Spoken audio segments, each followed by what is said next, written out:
Doubts लेने का बोला गया था क्या आज पहले? सर। हाँ तो सर। स्टार्ट करते हैं, नहीं तो डाउट्स रह ही जाते हैं क्योंकि ये हेडिंग में मैं स्टार्ट करूंगा तो पूरा खत्म करके ही फिर वो छोड़ना पड़ेगा। So will start with the doubt. तो बेटर है मैं स्क्रीन पे शेयर करता हूँ ना बुकलेट, तुम्हें जो भेजा गया था। हाँ सर। अच्छा हाँ, कुछ मुझे ऐसा याद है लास्ट टाइम हमारी बात हुई थी कि मैं होमवर्क भी सेंड करने वाला हूँ शायद, बट नहीं किया। मैंने नहीं किया होमवर्क सेंड क्योंकि मैक्सिमम तो दे दिया सर आपने, लेकिन क्या जो सर वो छोटे सेक्शन थे ना, तो सर आपने मैक्सिमम होमवर्क दे दिया था सर पहली बार। हाँ हाँ सिर्फ एक्सरसाइज डेफिनेटली 3 का मेनली, बाकी ठीक है। तो मैं स्क्रीन शेयर करता हूं ताकि क्वेश्चन नंबरिंग में कुछ कंफ्यूजन ना हो। वो अब पीडीएफ में शेयर कर रहा हूं जो ग्रुप पे भी मैंने शेयर की थी, सार्थक ने शेयर की थी शायद मुझसे ना, सॉलिड स्टेट का जो लेटेस्ट वाला है। सार्थक तूने की थी ना वो शेयर, पीडीएफ हाँ सॉलिड सर। का? हाँ सर।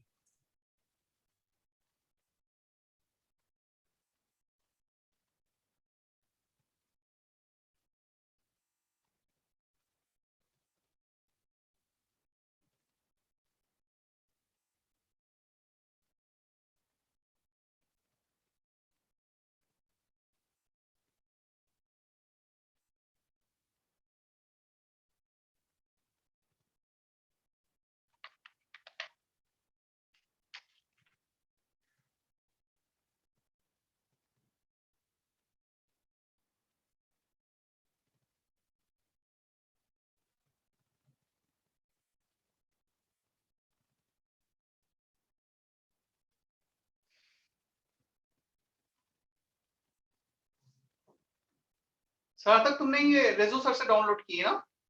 हाँ सर। रेजो सर से तुम सारे बुकलेट डाउनलोड कर सकते हो क्या? सर वो नहीं पीसी पर कैसे जो करते? एक बोलो सार्थक बोल। सर जो पीसी पे है ना, वो जो वेब होती है ना, उसमें HTML स्क्रिप्ट में वो डॉक्यूमेंट अपलोड रहता है, तो वहां से वो डाउनलोड हो जाता हम्म, तो एक दिन तुम मुझे सिखा देना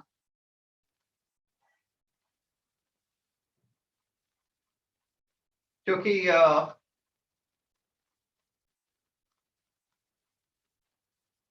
मतलब बहुत सारी बुकलेट्स की जरूरत पड़ती है, वो हमारे पास भी नहीं होते हैं। मतलब वही है, या तो हम बार बार उसको शेयर कर वो ओपन करके देखें।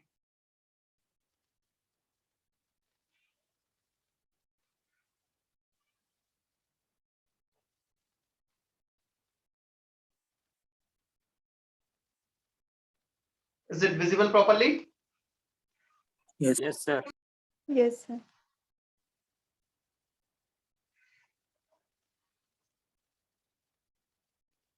चलो एक्सरसाइज 1 से स्टार्ट करें हम। Yes sir.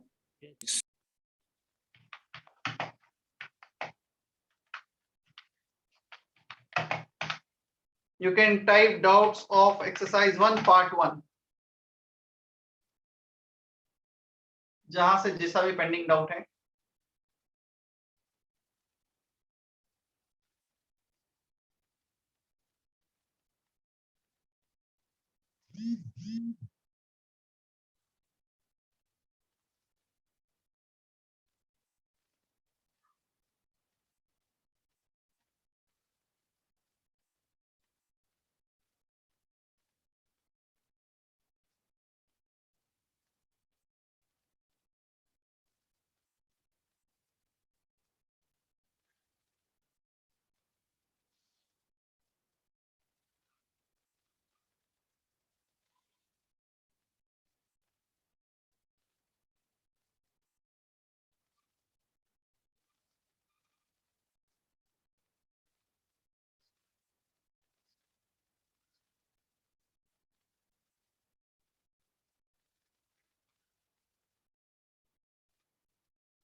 ओके,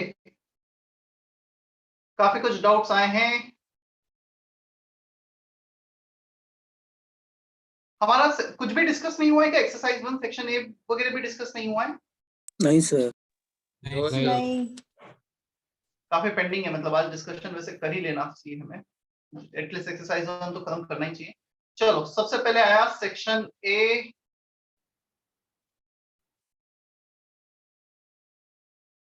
मैं तो जिस सीक्वेंस में आया हुआ है बहुत सारे डाउट है, मेरे को पता ही नहीं चलेगा। जिस सीक्वेंस में आया उसमें कर देता हूं मैं। C2 and C3, C2 and C3, metallic magnesium has hexagonal close packed structure and a density this. Assume magnesium atom to be sphere of radius 74, sphere of radius r of the space is occupied by atom. ठीक है, calculate the volume of each atom and the atomic radius r. देखो, HCP packing में दे रखा है 74.1%, ये तो वैसे भी हमें पता भी था, इसका पैकिंग फ्रैक्शन इतना होता है। नहीं भी दिया होता तब भी पता था हमें। Density is given. सो अब हमें इसमें करना क्या है, volume of each atom and atomic radius, कोई भी एक आ जाएगा, मतलब दूसरा तो आ ही जाएगा। 4/50 pi are cube is volume of atom. Okay,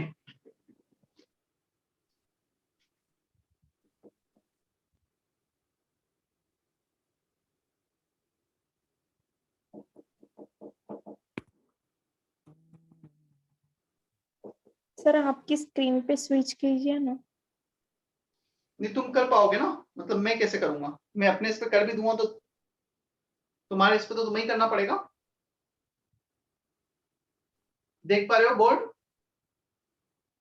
yes sir.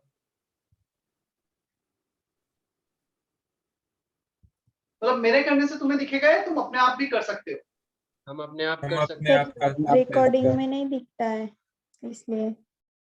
नहीं, रिकॉर्डिंग में तो मैं भी स्विच कर लूंगा तब भी नहीं दिखेगा वो, कि दिखेगा?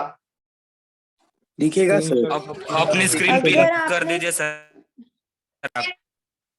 ठीक है फिर, ऐसा है तो packing fraction Z into volume of one atom upon volume of hexagonal unit cell here। अब Z हमें पता है 6, वॉल्यूम ऑफ वन एटम निकालना है, पैकिंग फ्रैक्शन दिया है, वॉल्यूम ऑफ HCP हमें पता है। वॉल्यूम ऑफ HCP क्या होगा? याद है, area of base into height, और पूरा हमने लिखा है, डिराइव किया है। हाँ सर। तो अच्छा, यहाँ पर हमें डेंसिटी भी दे रखी है। तो एक फॉर्मूला ये हो गया, density Z into molar mass upon Na into volume of HCP। तो एक काम ये कर सकते हो, volume of HCP you can determine from here, density के फॉर्मूले से कैलकुलेशन इजी बनाने के लिए। तो volume of hexagonal unit cell is Z which is 6, molar mass हमें पता है, डेंसिटी इज गिवन, इसको रिप्लेस कर दो यहाँ पर। ठीक है, पैकिंग फ्रैक्शन दिया है, Z पता है, वॉल्यूम ऑफ एटम आ जाएगा। कर पाओगे अभी? Yes sir. तो वॉल्यूम आ गया, 4/3 पाई आर क्यूब करना, रेडियस आ जाएगा। After C2 C3 consider a corner atom of first layer of an HCP। ठीक है, showing alternate A layer, find identical atoms of third layer with respect to the distance from atom 1। चलो, atom 1 हमने hold किया है, जो यहाँ पे दे भी रखा है, दिस इज एटम 1। इससे आइडेंटिकल डिस्टेंस पे कौन कौन से होंगे? पहला ए एटम, इसके आइडेंटिकल डिस्टेंस पे होगा, सेम एक ही एटम होगा बस, मतलब कितना है, height edge. Then atom B and atom F, these two will be present at identical distance, B and F. Then E and C are present at identical distance. Then अच्छा यहाँ पे G भी है, बना के देखना पड़ेगा। B, F, G, these three will be present at identical distance, B, G, F. Then E and C are present at identical distance, then D at present at another distance। Answer कैसे दे रखे हैं इसके? मतलब subjective question है वैसे तो ये। Answer किस फॉर्म में? वैसे ही है सर। तो A, G और B ये तीनों सेम डिस्टेंस पे हो गए. E and C they are at the same distance. समझ में आ रहा है क्या बताना चाह रहा हूँ सारा स्पष्ट सर था? वो सर वो जी कैसे आया हो नहीं समझ आ रहा. F, G and B ये कैसे आया ये बता. हम गए एटम 1 से A पर. अब A से तू B पे जा या G पे जा, क्या दोनों का डिस्टेंस सेम है 2r? If you are going from A Yes, to sir. G B तो एक ही डिस्टेंस होगा ना. एटम 1 से तू A पे गया और A से तू G पे जा रहा है या B पे जा रहा है, same distance. Is that okay? Okay sir.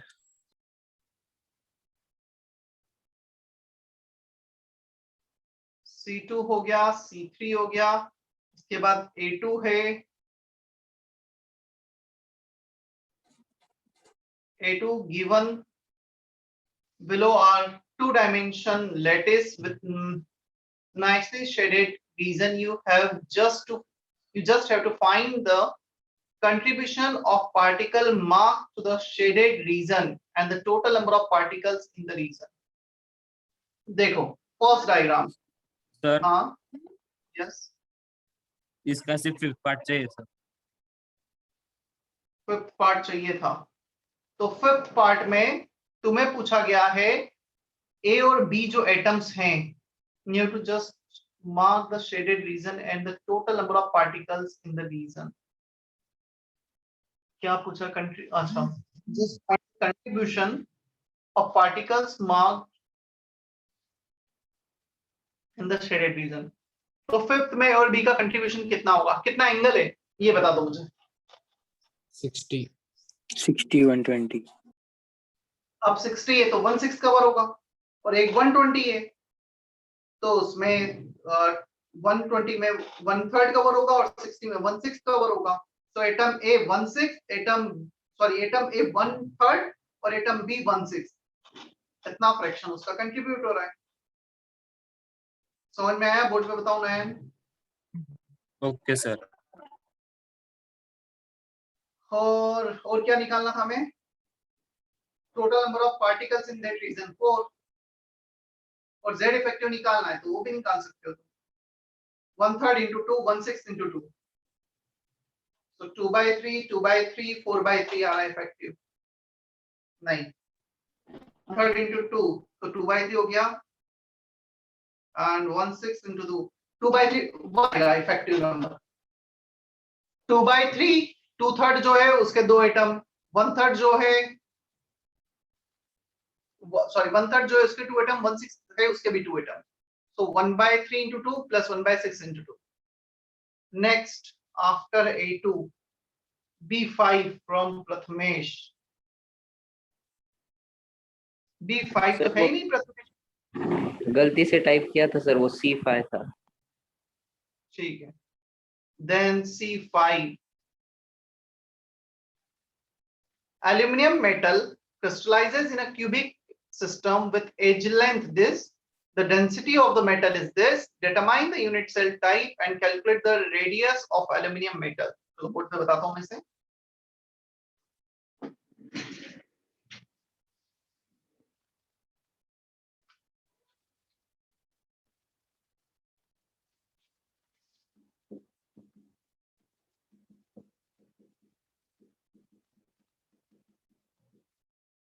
Density equal to Z into M upon Na into A cube. अब हमें डेंसिटी यहाँ पर दिया है AMU अपॉन एंगस्ट्रॉम क्यूब में, तो बेटर है हम Na को लेना. मोलार मास हम ले लेंगे AMU में और वॉल्यूम को ले लेंगे एंगस्ट्रॉम क्यूब में. तो Na का रोल ही नहीं आएगा. When you take molar mass in grams तो Na का रोल आता है पूरा. Right? So 27/16 Z कैलकुलेट करना है. Molar mass 27 AMU upon A cube 4 angstrom cubic system का. तो 4 into 4 into 4 64 हो जाएगा. Z का वैल्यू निकाल लो. 27 will cancel out. Z आ रहा है 4. क्लियर? अब हमें C5 में कैलकुलेट करना है. Determine the unit cell type. FCC हो गया. Z4 आया तो calculate the radius of aluminium metal.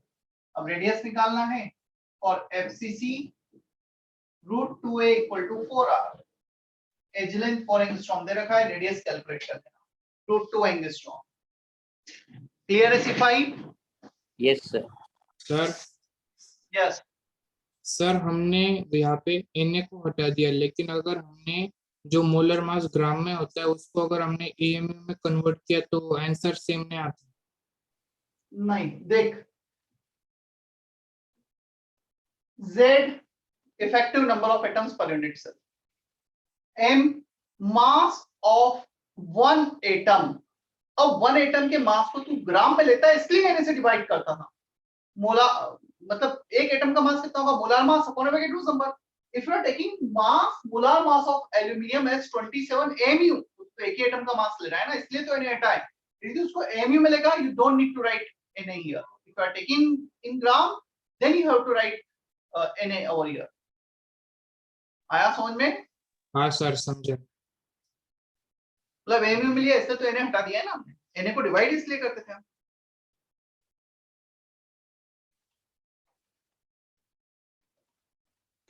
Sir D1 D2 की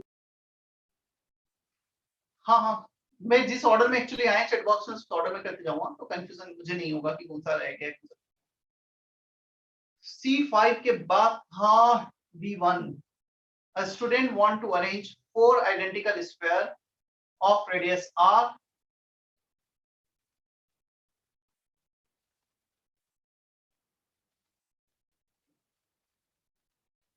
on a 2-dimensional floor as close as possible। 4 identical sphere हैं, ठीक है। Finally he could arrange them, identify the type and dimension of the figure obtained by joining their centers। Could he occupy the whole available space? If not, then what type of void were generated? Calculate their number and radius of a small। ये वाला case हो गया जो starting में पूछा था ना, 4 atoms को अरेंज करना है, 1 2 3। This is the closest arrangement of 4 atoms. Is that okay? Sir इसमें और स्क्वायर वाले में क्या डिफरेंस होगा? स्क्वायर वाले में डिफरेंस होगा, क्लोजेस्ट पैक नहीं होगा ना स्क्वायर वाला। स्क्वायर वाले में या देख, या तो हम एटम को यहाँ रखते हैं या फिर एटम को यहाँ पे रखते हैं। क्या लगता है किस केस में ज्यादा पैकिंग एफिशिएंसी हो, इसकी या इसकी? सेकंड वाली। फर्स्ट वाले। इस वाले की ज्यादा पैकिंग एफिशिएंसी हो। अब इसमें वॉइड्स किस टाइप के हैं? ट्रायंगुलर वॉइड हो गए, राइट? हाँ सर। और इसका पैकिंग एफिशिएंसी वगैरह तो हमने कैलकुलेट किया ही है। नहीं, इसका मतलब आई थिंक दोनों का ही किया है। दोनों का किया है sir.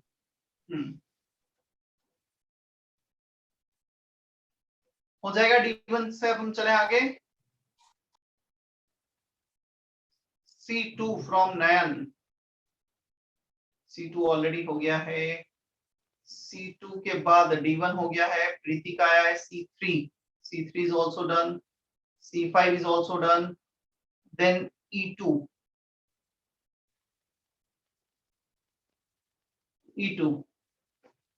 Why does ZnS not crystallizes in NaCl structure? देखो इसका रीजन हम ये दे सकते हैं, NaCl में जो Na plus है that has to be placed in octahedral void, उसका रेडियस रेशियो होता है 0.414 to 0.732।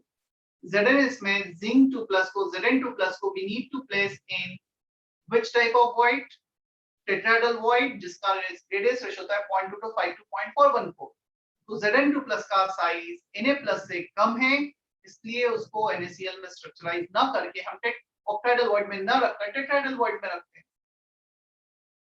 क्लियर है प्रीति? सर एक बार वापस समझाओ। The ratio of the radius ratio for Zn2 plus is in between 0.225 to 0.414, for NaCl 0.414 to 0.732।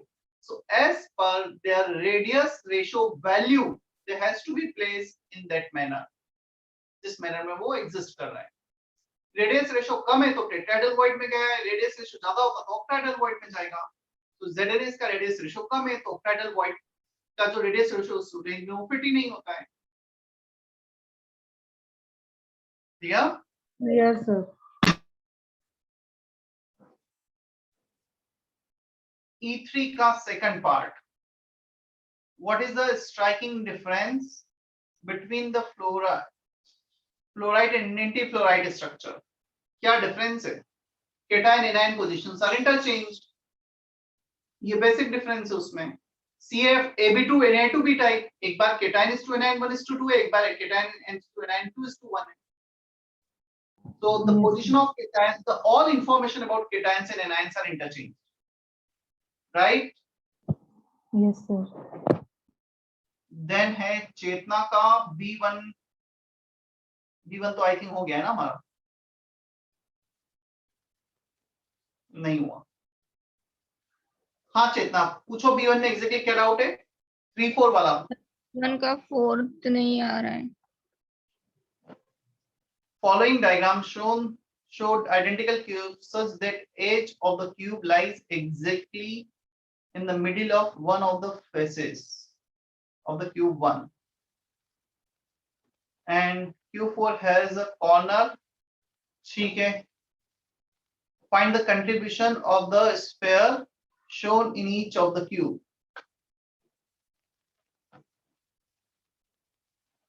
Three में 100%, 4 में 1/8। क्या फोर्थ क्यूब के लिए वो जो एटम्स है बॉडी सेंटर वाला, वो कॉर्नर में कन्वर्ट हो गया है? उसको हमने कॉर्नर पे रखा है क्यूब के। हाँ सर। अब Yes क्यूब के sir. क्यूब कितना कंट्रीब्यूशन होगा बता दो। हाँ 1/8 होगा। हाँ 1/8। क्लियर है सर। और थर्ड में तो 100% है, वो बॉडी के अंदर है, तो थर्ड में उसका कंट्रीब्यूशन 100%।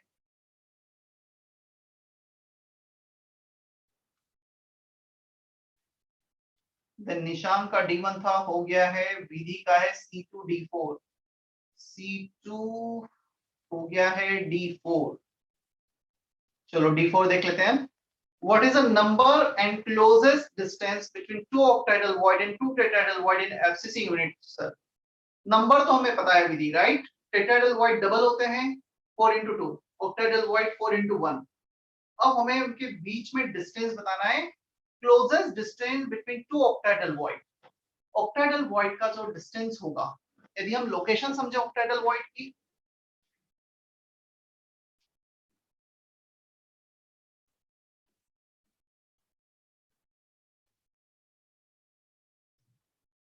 ये octahedral void है, ये octahedral void है।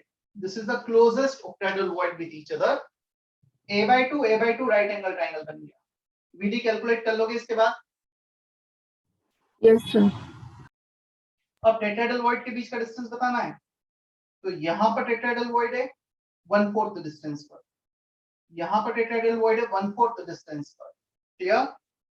क्या इन दोनों के बीच का डिस्टेंस निकाल पाओगे? Yes sir. हो जाएगा सर. A/2 आएगा ना ये। क्यों A/2 आएगा? एग्जैक्टली आइडेंटिकल है, 1/4 पे गए, यदि हम हाफ पे जाते तो A/2 होता, 1/4 पे गए तो A/2, A/4 यहाँ पर, ये A/4, तो बीच में कितना बचा? A/2। ठीक है, सिमेट्रिकल। सर D2 भी बता दो.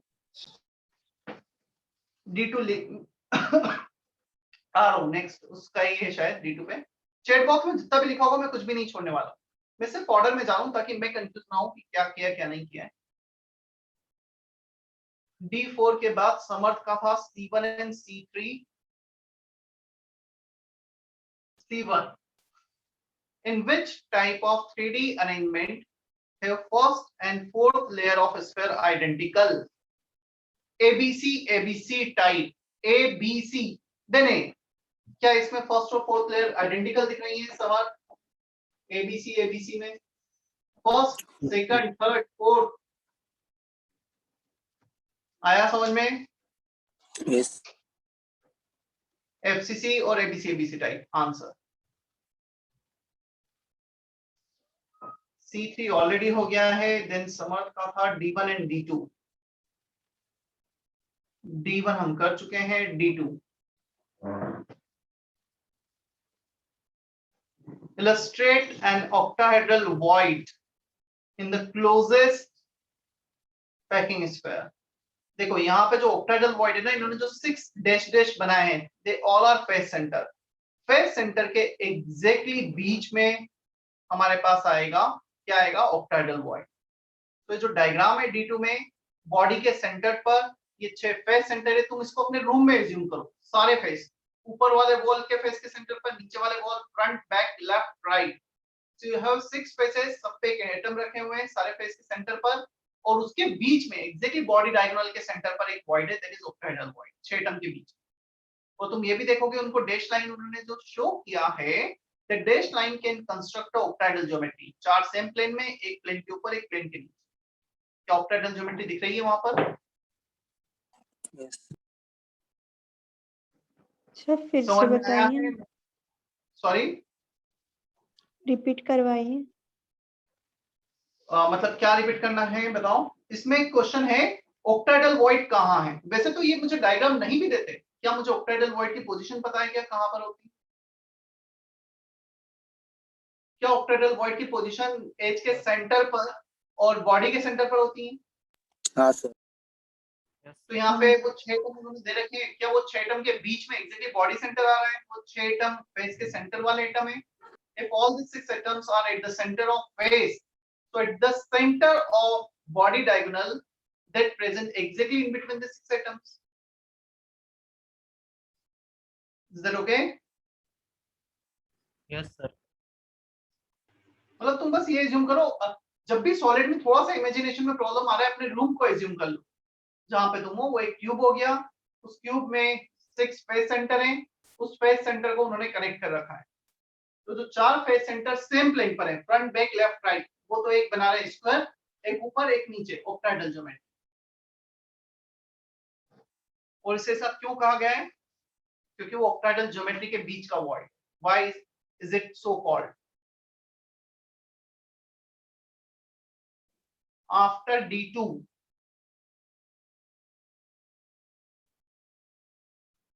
C3 हो गया है, B2 B3 साक्षी का,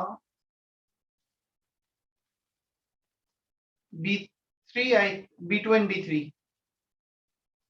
The intermetallic compound LiAg crystallizes in a cubic lattice in which both lithium and silver atoms have coordination number 8.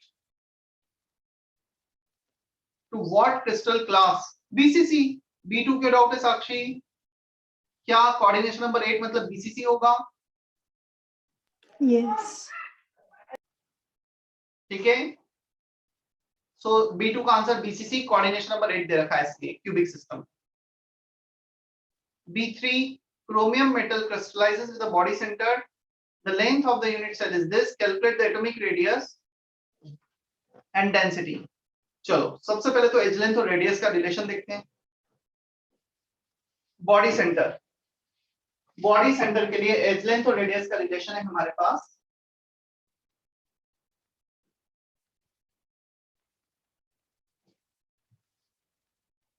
√3a = 4r। Body diagonal के अलोंग कांटेक्ट में है, ए दे रखा है, आर कैलकुलेट कर लेना, कैलकुलेशन। और डेंसिटी चाहिए, density Z molar mass Na/A³। ए दे रखा है क्वेश्चन में, Z इसका 2 होता है, मोलार मास B3 में हमें Li, कौन सा क्वेश्चन पे थे हम? B3 पे थे ना? तो हाँ। B3 में मोलार मास, क्रोमियम का मोलार मास, क्रोमियम का मोलार मास एटॉमिक नंबर 24, इसका 50 या 51 होता है मोलार मास, जैसे एग्जाम में दिया होगा, मुझे भी नहीं ध्यान है, 50 या 51 में से कुछ होता है, डेसिमल में हो सकता है, एग्जाम में आएगा तो दिया होगा, मैं देख के बताता हूँ एग्जैक्टली क्या होता है क्रोमियम। 52. 51.9, लेट मी चेक, 51.996, तो 52 लेना है फिर।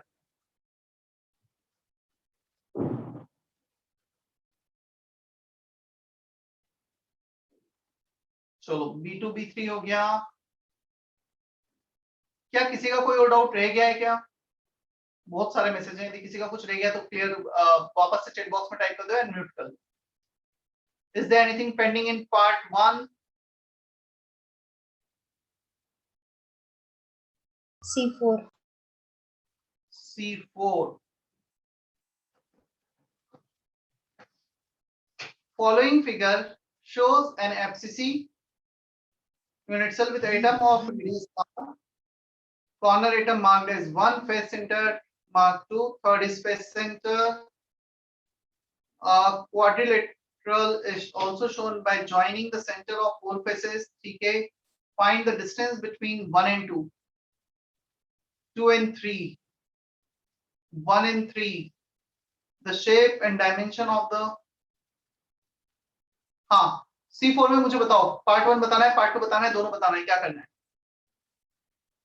पार्ट वन पार्ट 1 रियली बताना है डिस्टेंस? मतलब मुझे लगा था पार्ट 1 तो नहीं ना डाउट होना चाहिए, क्यों डाउट है?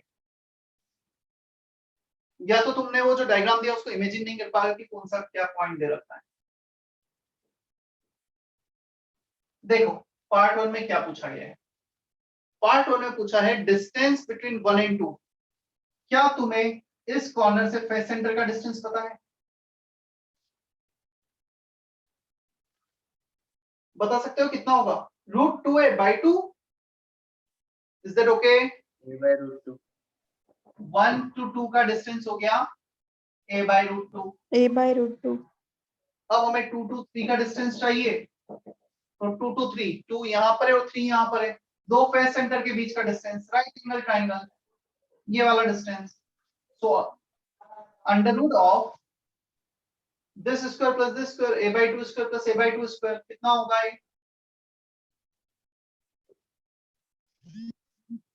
a/√2 ए थोड़ी होगा, सर a/2 a/2 का स्क्वायर होगा ना, a/√2 होगा sir.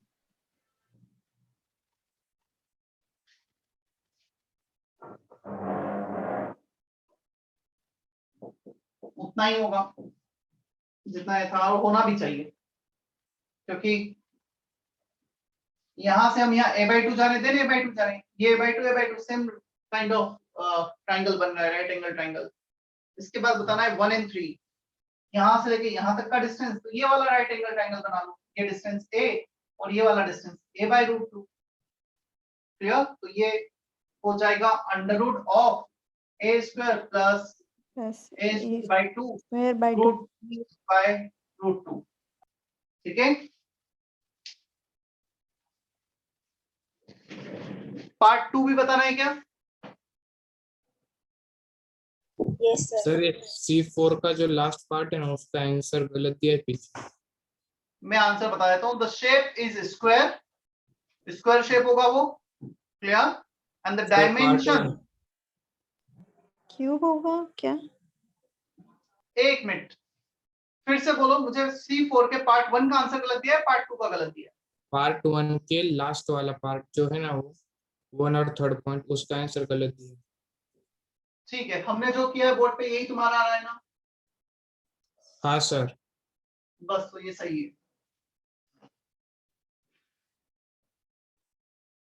Shape and dimension of that quadrilateral, जो बीच में हमें एक स्क्वायर बना है, मतलब इन सारे सेंटर्स को ज्वाइन किया उन्होंने, ये फेस सेंटर, ये वाला फेस सेंटर, ये वाला फेस सेंटर, तो स्क्वायर तो बनना ही है। 90 डिग्री 90 मतलब आइडेंटिकल है सारे साइड। इन दोनों फेस सेंटर का, इन दोनों फेस सेंटर का डिस्टेंस तो सेम है, यदि आइडेंटिकल लाइंस है। क्लियर? वो सारे एंगल्स भी सिमिलर है, 90 डिग्री होगा। ठीक है? C4 का B part. Yes sir. Sir answer सही है पीछे। वो आर में कन्वर्ट करके दिया है सर। हाँ आर में कन्वर्ट करना है। हाँ तो आर में कन्वर्ट करना है तो एज लेंथ को आर में कन्वर्ट कर देना। फिर √2a = 4r और FCC √2a = 4r, तो सारे a को रिप्लेस कर देना टू √2r से।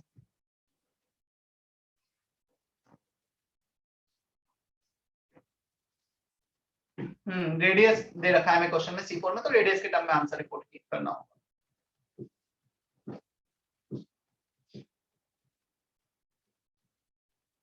C6 Tom Kate arrangement the glass balls in a 3D array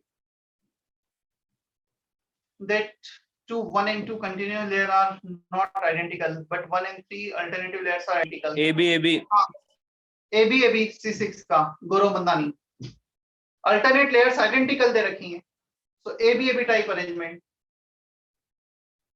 clear है गौरव? Yes sir. चले अब हम पार्ट 2 पर। सेक्शन ई में से किसी का कोई डाउट नहीं है? बाकी है सर सॉल्व करना।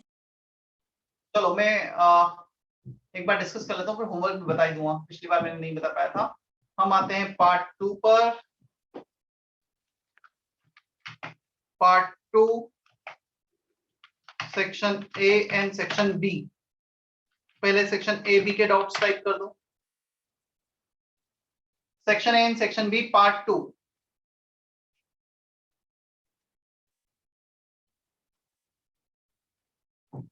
सर सेक्शन भी तो क्लास में हो गया था। सेक्शन ए नहीं सर चलो सेक्शन सारे नहीं टाइप हुआ। कर दो। वो बाकी था सर। सारे ही कर दो फ्रॉम ऑल द सेक्शंस जहां तक भी तुमने किए। पार्ट 2 A5 समर्थ का डाउट है। A5 choose the correct statement equivalent point in the unit cell in the periodic lattice lie on a bravais lattice.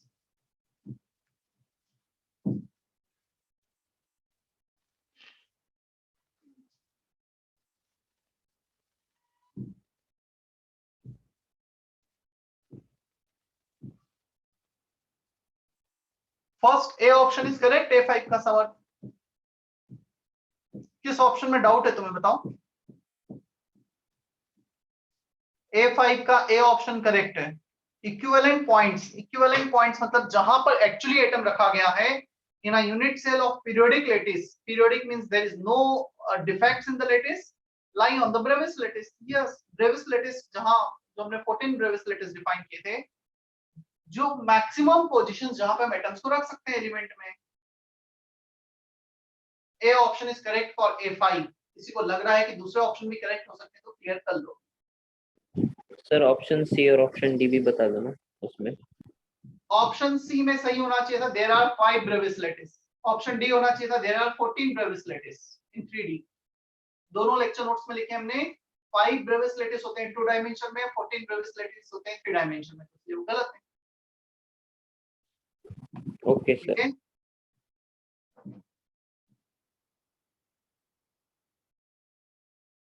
A5 के बाद A6। A6 क्यों बताऊं गौरव मंदानी, बताओ मुझे क्या रीजन A6 बताने का? क्या लेक्चर नोट्स में भी तुम्हें नहीं मिला वो टेबल में जो क्लास में बनाया था? ABC A equal to B not equal to C, alpha beta 90 degree, gamma 120 degree. Gaurav तो सी और डी में कंफ्यूजन। मतलब मैं बताने को तो बता ही दूंगा, बट तुम्हें लेक्चर नोट्स देखने हैं जो टेबल बनाया था हमने। वैसे ये हेक्सागोनल है। ठीक है, यस सर। चलो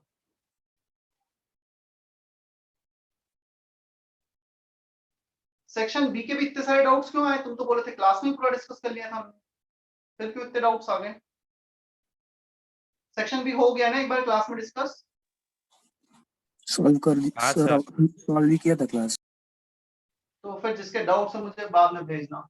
बहुत सारे बच्चों के डाउट हैं सेक्शन बी के, क्या कर रहे थे फिर तुम क्लास में? सर सेक्शन ई डिस्कस हुआ था सर। बी नहीं हुआ है सर। बी भी हुआ है सर, बी हुआ है सर। बी सर एकदम स्टार्टिंग में हुआ था। सेकेंड या जब सब थर्ड लेक्चर में हो गया था।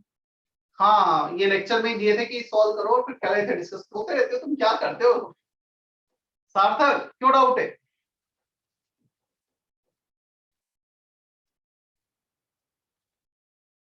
बताता हूं मैं, बहुत सारे बच्चों के डाउट्स आए हैं सेक्शन बी में भी। हाँ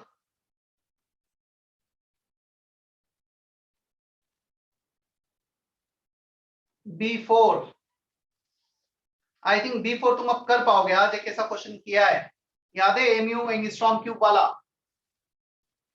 हाँ सर हो जाएगा। हाँ सर। इसमें सिर्फ Na नहीं लेना है। If you are taking molar mass in AMU you don't need to take Na Avogadro's number. If you want you can write in your lecture notes density in AMU per angstrom cube. So Z into m upon A cube, A को लेना है angstrom में, molar mass just as it is. Clear? If you want, you can write this thing. तो B4 हो जाएगा तुम्हारा. B5. Lithium crystallizes in BCC. How many next nearest neighbor? ये भी बताओ मैं, BCC का क्या सेकंड कोऑर्डिनेशन नंबर नहीं पता है तुम्हें? Next to nearest neighbour. Nearest neighbour मतलब first coordination number, next nearest neighbour मतलब सेकंड कोऑर्डिनेशन नंबर. सार्थक क्यों डाउट आया B5 में? सर वो नहीं समझ रहे. मतलब अभी समझ में आया कि अभी भी नहीं आया? हाँ सर Nearest- समझा करता हूँ. नियरेस्ट नेबर मतलब first coordination number, next nearest neighbour मतलब क्या होगा? Second coordination. Yes. BCC का second coordination number lecture notes में with distance and everything. B6. Consider a body centered cubic. चलो बॉडी सेंटर्ड क्यूबिक दे रखा है हमें सबसे पहले तो यहाँ पर. उसके बाद हमें कुछ कुछ डिस्टेंस दे रखी हैं.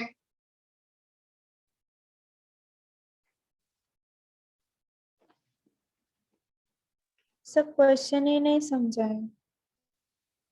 और ये क्वेश्चन क्लास में किया हुआ है हमने एक बार का. बता रहा हूँ बोर्ड पर. बॉडी सेंटर को ड्रॉ कर लो सबसे पहले. This is body centred cubic unit cell. Atoms present at the corner as well as at the center of the body. Now, DE is the distance between the successive atom along the edge. So along the edge, this is the distance A. D हो गया हमारा A. इसके बाद दे रखा है DBD, body diagonal के along जो successive atom है उनका डिस्टेंस. तो ये दो सक्सेसिव एटम है along the body diagonal. तो DBD हो जाएगा हमारा √3a/2. थर्ड डिस्टेंस दे रखा है D नहीं, सेकंड DFD दे रखा था. चलो कोई फर्क नहीं पड़ता उससे. along the phase diagonal, DFD phase diagonal के along. तो phase diagonal के along, this is the phase diagonal, these two are the successive atoms. So √2a सबसे ज्यादा है FD, उसके बाद है BD और सबसे कम है नहीं, BD सबसे कम है BD सबसे कम. ये highest, first, second highest and the third highest. आया समझ में?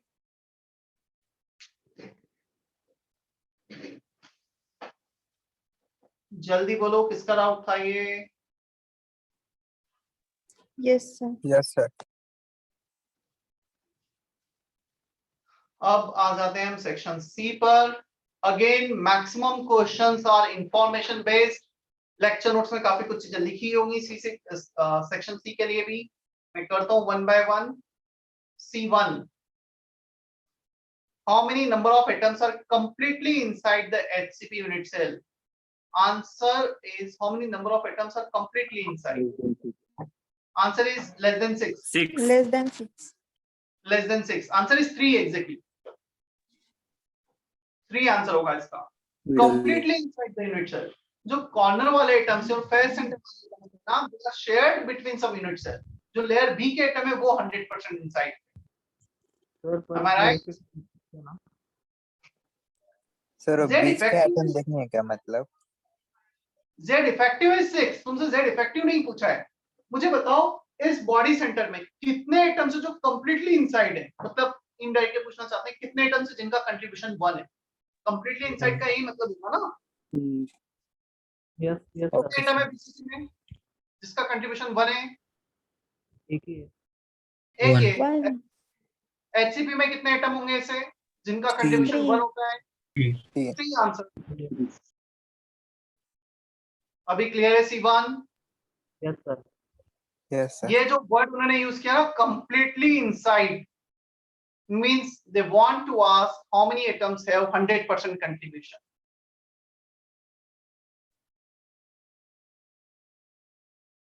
C2, distance between first and fifth layer. Distance between two consecutive layer. कितना लिखा था हमने लेक्चर नोट्स में? Distance between two consecutive layer √2/3 ये लिखा था क्या? 2r √2/√3. Yes, sir. अब हमें चाहिए फर्स्ट और फिफ्थ लेयर का बीच का डिस्टेंस 1 2 3 4 5. तो ये डिस्टेंस हमें पता है into 4. 1 2 3 4 5. So this plus this plus this plus this 4 times कर दो इसका आंसर. क्लियर?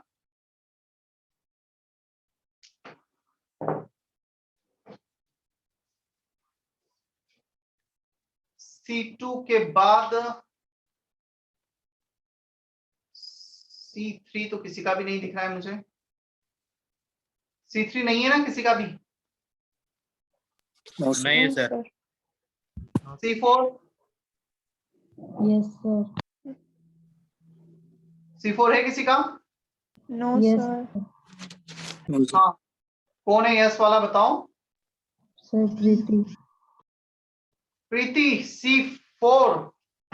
तुम्हें वॉइड फ्रैक्शन पूछा है एबी टाइप में. लेक्चर नोट्स देखो ना, क्यों लेक्चर नोट्स नहीं वो पलट रहे हो? AB सर वो AB में तो BCC होता है तो BCC में 0.32 एक मिनट कंफ्यूज मत हो. AB arrangement nothing is given. देखो हमने दो एबी अरेंजमेंट देखे. एक देखा है स्क्वायर पैकिंग को एबी अरेंज किया है और एक देखा है ट्रायगोनल पैकिंग को एबी अरेंज किया है. Nothing is given. In general AB arrangement is called HCP, hexagonal unit cell की बात कर रहे हैं. हाँ, वहां पे ये दिया होता ना A B 3 dimensional arrangement of square packing, तो फिर मैं इसको BCC लेता. आया समझ में? स्क्वायर पैकिंग का Sir, एबी अरेंजमेंट BCC होता है. ट्राइगोनल या हेक्सागोनल पैकिंग का एबी अरेंजमेंट HCP होता है. Nothing is given. HCP is standard.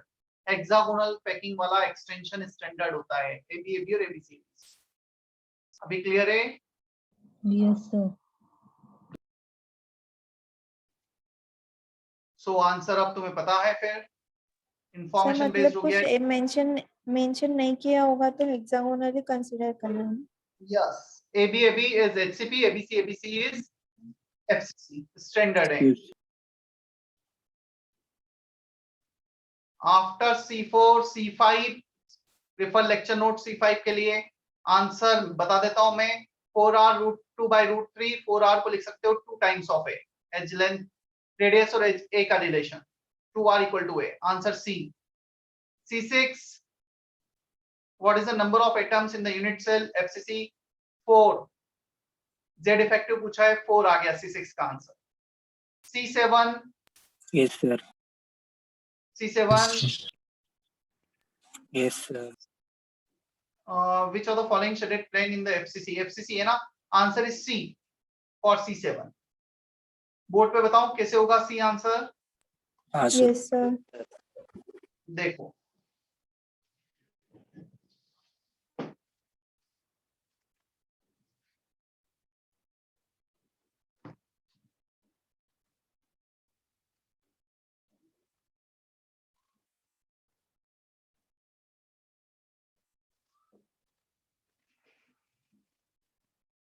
क्या ये एटम तीनों लाइन में कंटिन्यूअस कांटेक्ट में? ये एटम इसके और ये एटम इसके कांटेक्ट में है क्या? हाँ, Yes. sir. क्या ये दोनों एटम कांटेक्ट में है क्या एज के along? Yes, Yes, sir. No, sir. sir. No. ये Yes. Distance A/√2. ये डिस्टेंस है A. अब मैं बोल रहा हूँ A/√2 कांटेक्ट में, तो A कांटेक्ट में कैसे हो सकते हैं? मतलब एक ही साइज के एटम दो अलग अलग डिस्टेंस पे कांटेक्ट में कैसे हो सकते हैं? क्या एटम का साइज बड़ा और कम हो गया है क्या? डेफिनेटली नहीं. तो ये दोनों कांटेक्ट में हैं, तो ये अलोंग द एज कांटेक्ट में नहीं है. फर्स्ट कोऑर्डिनेशन नंबर में इसलिए अलोंग द एज वाले को काउंट भी नहीं करते हैं. फर्स्ट कोऑर्डिनेशन नंबर में उन्हें ही काउंट किया जाता है जो कांटेक्ट में होते हैं. तो ये दोनों कांटेक्ट में नहीं है. सेकंड में काउंट होते हैं एज वाले. देन ये इसके कांटेक्ट में, ये इसके कांटेक्ट में. 3 एटम ऊपर 3 एटम नीचे. क्या ऐसा ही अरेंजमेंट हमें दे रखा है? इसको Yes, sir. इस प्लेन को मैं ऑब्जर्व करूंगा तो कुछ ऐसा दिखेगा क्या मुझे? ये 3 एटम एक दूसरे के Yes, sir. कांटेक्ट में, ये 3 एटम एक दूसरे के कांटेक्ट में, और ये कांटेक्ट में नहीं है। हाँ सर। क्लियर है सर। Clear है sir.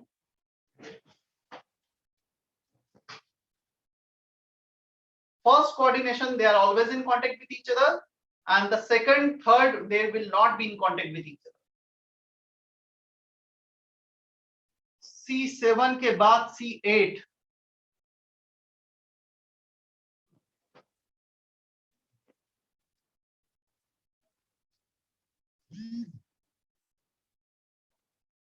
प्रथमेश C8 क्यों डाउट है? क्या लेक्चर नोट्स में हमने एज लेंथ और एटॉमिक रेडियस का रिलेशन लिखा है एफसीसी के लिए? C8 4R equal to sir वो रूट 2। एक्सियल लेंथ नहीं समझ रहा। अच्छा, कुछ और भी है क्या? रुक जाओ। The crystallizes a center cubic, the atomic radius is this. What is the axial length of an edge? Axial length of an edge of copper. यही पूछा है, और क्या है? एज ही हाँ। पूछा है सर। हाँ, एज ही पूछा है, axial length of an edge. ठीक है, यही निकालना है उसमें। यही निकालना है क्या सर? हाँ हाँ। Okay, C9 C9 बच्चों वाला क्वेश्चन है। C10 in FCC number of nearest neighbor, ये भी हो जाएगा। C11 which one of the following scheme of ordering closed packed sheet of equal size that does not generate closed pack? जहां भी दो लेयर सेम आ गई ना, वो क्लोज पैक नहीं होगा। A के साथ C. A या B के साथ B या C के साथ C आ गया, that will not be the close packing. चारों ऑप्शन में चेक करो, क्या दो सिमिलर लेयर एक दूसरे के कांटेक्ट में आ रही, तो वो क्लोज पैकिंग नहीं होगी। C में सर। C में. ये एक लेयर हो गया, दूसरा लेयर एग्जैक्टली हम ऐसा रखेंगे तो ये होगा same arrangement, and they are not close pack. हमें इसको रखना होगा गैप में। तो आंसर क्या हो जाएगा? C. Is that okay?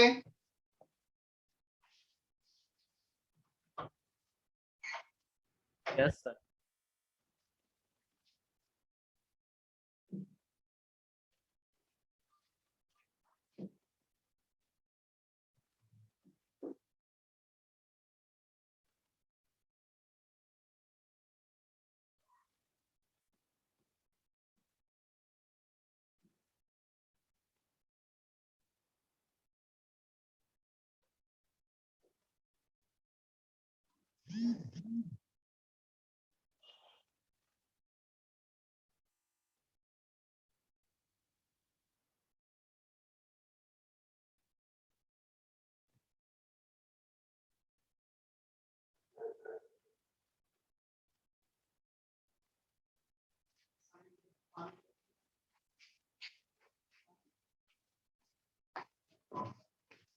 Next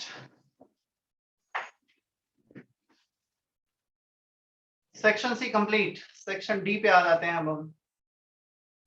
D1 D4 D6 D5 भी दिख रहा है। D1, the anions form hexagonal close pack. C occupied 2/3 of this void. बताना है समर्थ। D1 एक बार बताइए। मतलब बताने को कुछ नहीं है, बट ये क्वेश्चन मुझे ऐसा लगता है बहुत बेसिक से क्वेश्चन से बनना चाहिए। मतलब यदि अपने सॉलिड से जितना पढ़ लिया है उसके अकॉर्डिंग। चल देख कैसे लॉजिकली हमें आगे बढ़ना है। D1 में anion A forms hexagonal close packing. चल मुझे बता दे हेक्सागोनल क्लोज पैकिंग का इफेक्टिव एटॉमिक नंबर कितना होता है? Effective Z effective 6। अब आते हैं हम केटायंस पर। 2/3 ऑफ द ऑक्टाहेड्रल वॉइड। चल बता दे इसमें ऑक्टाहेड्रल वॉइड कितने होते हैं? 6। तो दोनों का ratio 6 cancel. A1 C2/3 A3 C2। क्यों डाउट था बता इसमें, क्यों नहीं बना था?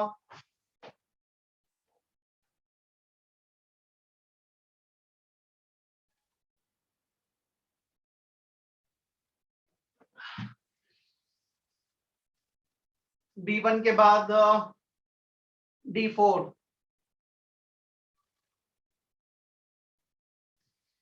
In a closed packed structure AB type solid, the cation radius is this. What would be maximum and minimum size of anion which formed void in the unit cell?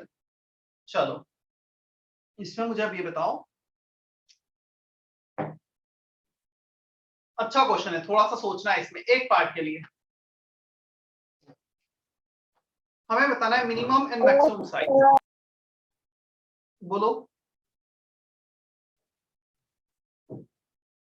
कोई कुछ बोल रहा है?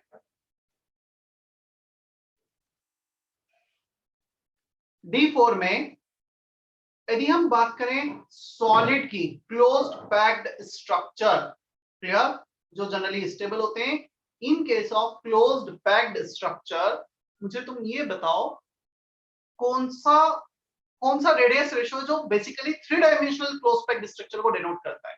सबसे कम पे आ जाएं, less than 0.155, linear geometry, 3 dimension नहीं आ रहा है, लीनियर आ रहा है, 1 डायमेंशन ही आ रहा है। हम बात करें सेकंड 0.155 टू 0.225, तो ये आ रहा है ट्राइगोनल प्लेनर, ये भी 2 डायमेंशन आ रहा है, क्लोज पैक्ड नहीं है, वो सिर्फ एक ही लेयर है।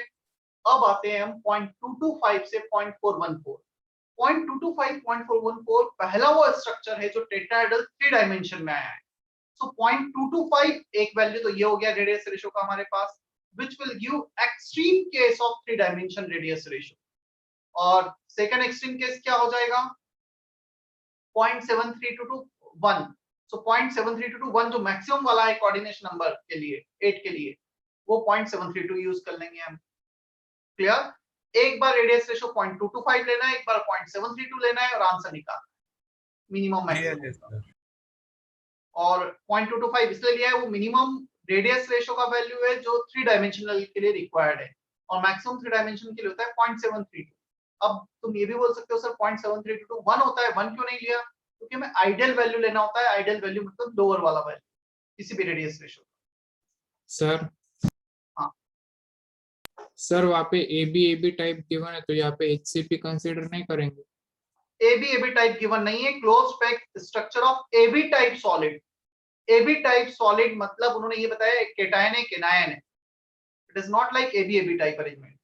ZnS भी हो सकता है, NaCl हो सकता है, CHCl हो सकता है। समझ में आया? हाँ सर।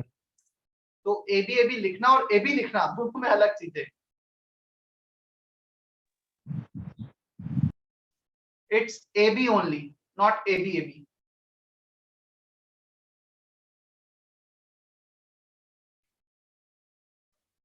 D4 के बाद मुझे दिख रहा है D5, तो नहीं दिख रहा है, किसी का है क्या D5 डाउट? नहीं है सर।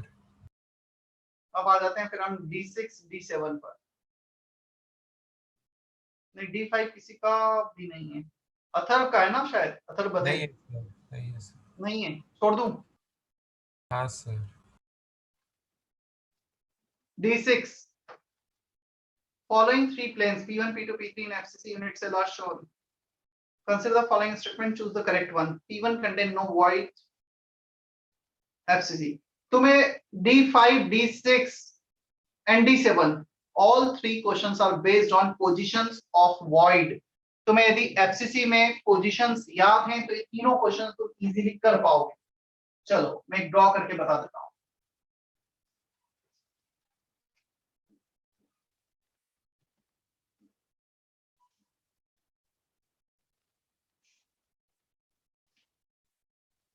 ये क्यूब है हमारे पास, क्लियर?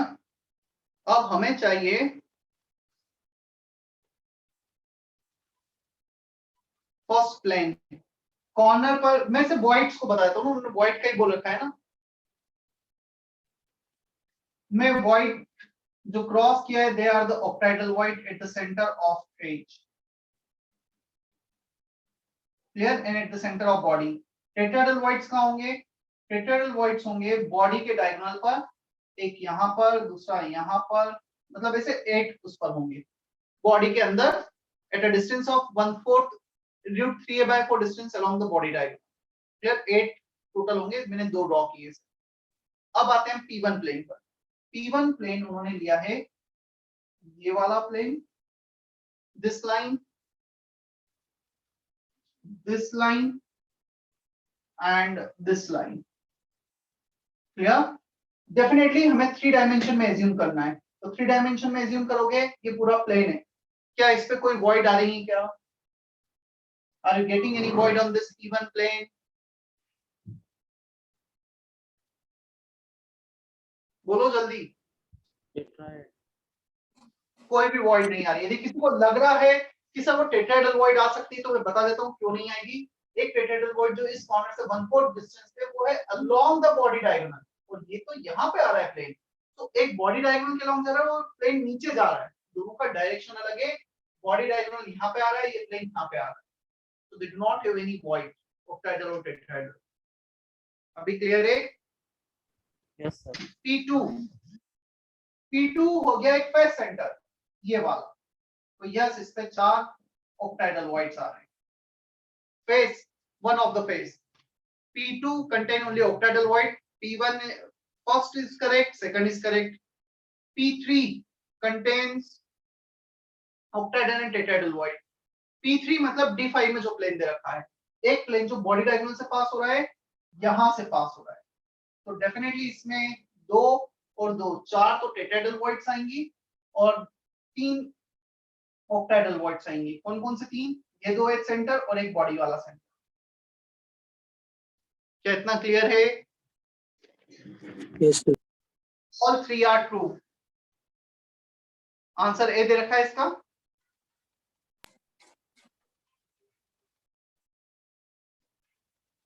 क्या आंसर ए दे रखा है D6 का? Yes sir. D7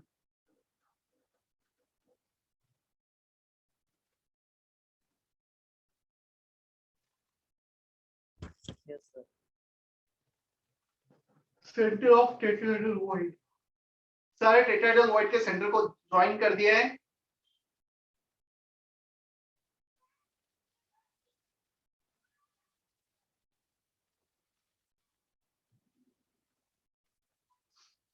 answer is A for D7। सारे कॉर्नर्स पर टेट्राहेड्रल वॉइड है जिनका कंट्रीब्यूशन 1/8 होगा, so 1/8 into 8, 1 full tetrahedral void and 1 full octahedral void which is present at the center of body. So 8 into 1/8 tetrahedral void, 1 into 1 octahedral void. Ayush, Nayan, yes sir. सोन में 7 नहीं आया। Yes sir. Yes sir.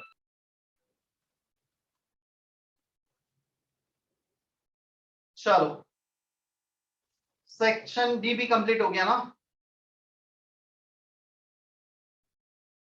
इसमें section E homework में रहेगा नया। Section E will be in homework, crystal defects and properties of solid. ये वाला heading बचा है, इसे क्लास सेक्शन नहीं कर पाओगे तुम। 15 मिनट बचे हैं हमारे पास, क्या करना है? डिफेक्ट्स पढ़ लें या आगे कुछ और डाउट? दिखा दूं सर? हाँ अच्छा, पार्ट 3 भी तो है। सर सेक्शन ही हो चुका है सर, क्लास में ही हुआ था। चलो अच्छी बात है, सेक्शन ही हो गया है तो। What about this part 3? Sir इसका A1 बता दीजिए ना। सर आपने दिया ही नहीं। A1 मैंने नहीं दिया था, ठीक है, बट A1 बता देता हूँ, फिर होमवर्क में दे दूंगा। Which of the following does not represent a unit cell for the given lattice? Which of the following does not represent, मतलब हमें 1 2 3 4 में बताना है ना इसमें।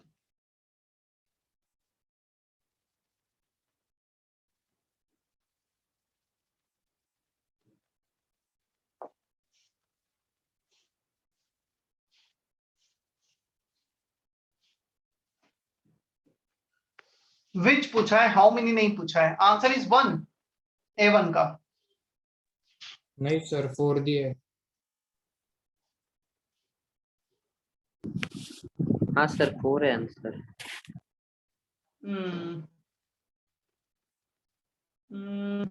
वन सर 4 ही होगा ना? एक मिनट मुझे थोड़ा सा और देखने दो।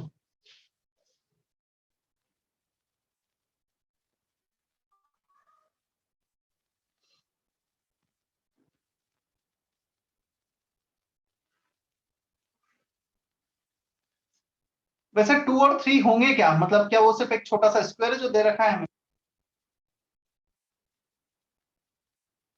What is 2 and 3?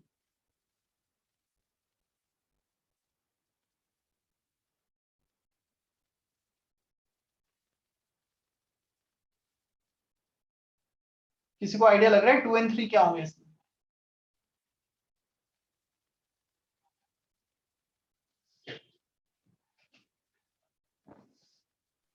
सर 2 वाला एज सेंटर वाला होगा और थर्ड वाला फेस सेंटर वाला। 2 and 3 कौन से क्यूब है, मतलब मैं ये जानना चाहता हूँ यहाँ पर, क्या 2 उन्होंने ये वाला पार्ट दे रखा है, सिर्फ इतना वाला पार्ट? नहीं सर, वो नहीं सर, चार वो के कुछ डार्क है क्या इसमें? नहीं सर वो 2 है हाँ ना सर। ऊपर।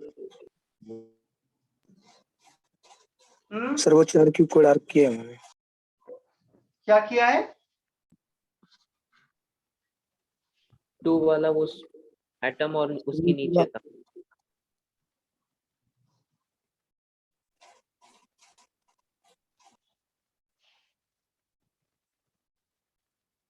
चलो मान लो ये 2 दे रखा है, 3 क्या है फिर?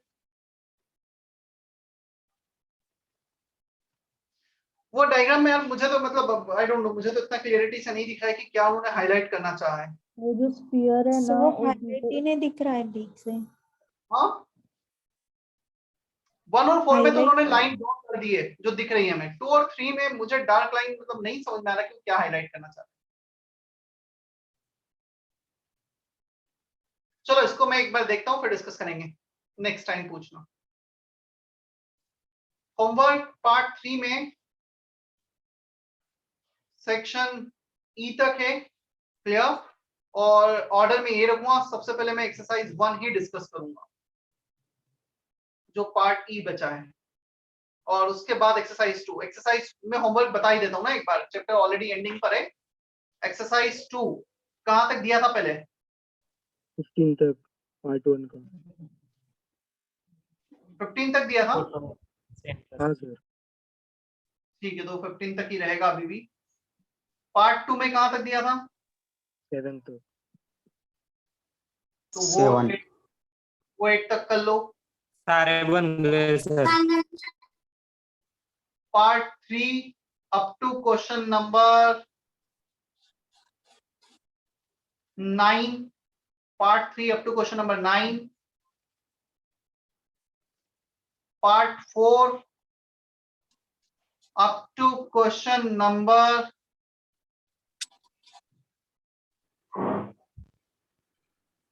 3, up to question number 3 part 4। चलो, और exercise 3 part 1 complete. Exercise 3 part 1 complete. No doubt शायद थोड़ा ज्यादा होमवर्क हो सकता है, मैं एक साथ इतना डिस्कस न कर पाऊं, बट यस एक्सरसाइज 1 और एक्सरसाइज 2 पार्ट 2 तक इतना तो डिस्कस होगा, बट ट्राई करना नेक्स्ट वीक में पूरा ही खत्म करूंगा डिस्कशन इसका। सर नेक्स्ट लेक्चर में डिस्कस होगा क्या? नेक्स्ट लेक्चर में डिस्कस होगा, कितना होगा? एक्सरसाइज 1 पार्ट 3 मेनली, वहां तक तो करूंगा मैं, then exercise 2। Sir part BSP sir बोल रहे थे कि नेक्स्ट वीक में छुट्टियां है। फिर से बोलो। बीएसपी सर ने बोला था कि नेक्स्ट वीक ऑफ रहेगा पूरा। नेक्स्ट वीक मतलब ये मंडे से? हाँ सर। नहीं सर, वो 28 to 3 का वीक बोला नहीं था। सर 28 तक, 28 से बोला है। लास्ट वीक में मिलेगा सर। अभी नेक्स्ट वीक का तो नहीं है, इतना मुझे पता है, उसके नेक्स्ट वीक का पता लग जाएगा नहीं होगा। एक्चुअली छुट्टी देने का चल रहा है 1 वीक का, बट क्वेश्चन से तुम्हारे Thank you, sir. क्या